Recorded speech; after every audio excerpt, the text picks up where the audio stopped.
పట్టుకుని మరీ చంపుతారా? నీకేంట్రా తాడు బొగ్గిన లేనివాడివి, ఎలాగైనా బతుకుతావు. రేయ్ కానీ మేము ఇక్కడే బతకట్రా. రేయ్ మా కష్టాలు నీకేం తెలుసా? కష్టాలా? ఏం తెలుసు? కష్టాలా ఏంట్రా అన్నా? అది కష్టాలరా? ఖరీదైన బైకులు తిరుగుతూ ఏసీ రూమ్ లో ఉంటూ వేలకు వేల రూపాయలు గుడ్డలు డిజైనర్ గుడ్లు వేసుకుని తిరుగుతూ రోజుకి 1000 రూపాయలు ఖర్చు పెట్టే నీకు కష్టాల గురించి మాట్లాడే హక్కు లేదు. కష్టాలు ఎలా ఉంటాయి, నిజ జీవితంలో కష్టాలు ఎలా ఉంటాయి నేను చెప్తాను, నువ్వు విను. ఈ రోజు నువ్వు స్కూల్కి వెళ్ళాలంటే 4 కిలోమీటర్లు, 4 కిలోమీటర్లు, రోజుకి 8 కిలోమీటర్లు నడవాలన్న సంగతి నీకు తెలుసా? నాకు తెలుసు. అన్నం అంటే జొన్నన్నం తినాలని, వరన్నం 6 నెలలకి వండుకుంటారని, పరమాన్నం వండినప్పుడే పండుగ అంటారన్న విషయం నీకు తెలుసా? నాకు తెలుసు.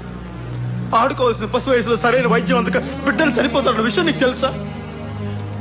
ఆకలేస్తే నేల వైపు, దాహం వేస్తే ఆకాశం వైపు చూసే మనుషులు ఇంకా బతుకున్నారు ఈ సమాజంలో. నువ్వు బతుకున్న ఈ సమాజం ఉన్నారని ఇంకా తెలుసా నీకు? తండ్రి చనిపోయిన 6 గంటలకి, తల్లి చనిపోతే ఆ బాధ ఎలా ఉంటుందో ఎప్పుడైనా అనుభవించావా? నేను అనుభవించాను.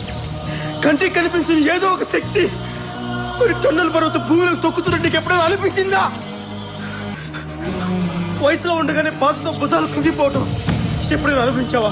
నువ్వు ఎప్పుడైనా అనుభవించావా? మనకి సమాజంలో బతకడానికి మన దగ్గర ఉన్న పేరు, మన దగ్గర ఉన్న అధికారం, మన శక్తి ఏది సరిపోదు. ఈ జనం మధ్య బతకలే, దూరంగా పారిపోవాలి నీకు ఎప్పుడైనా అనిపించిందా? అడవి నీకు ఎప్పుడైనా అమ్మలా కనిపించిందా? తుపాకీ పట్టుకుంటే ధైర్యంగా ఉంటుంది నీకు ఎప్పుడైనా అనిపించిందా? బతకాలంటే ఇంకొకరిని చంపడం తప్ప మనం బతకలేమని అనిపించిందా? నాకు అనిపించింది. తుపాకీ పట్టాను, అడవిలోకి వెళ్ళాను, నక్సలైట్ అయ్యాను.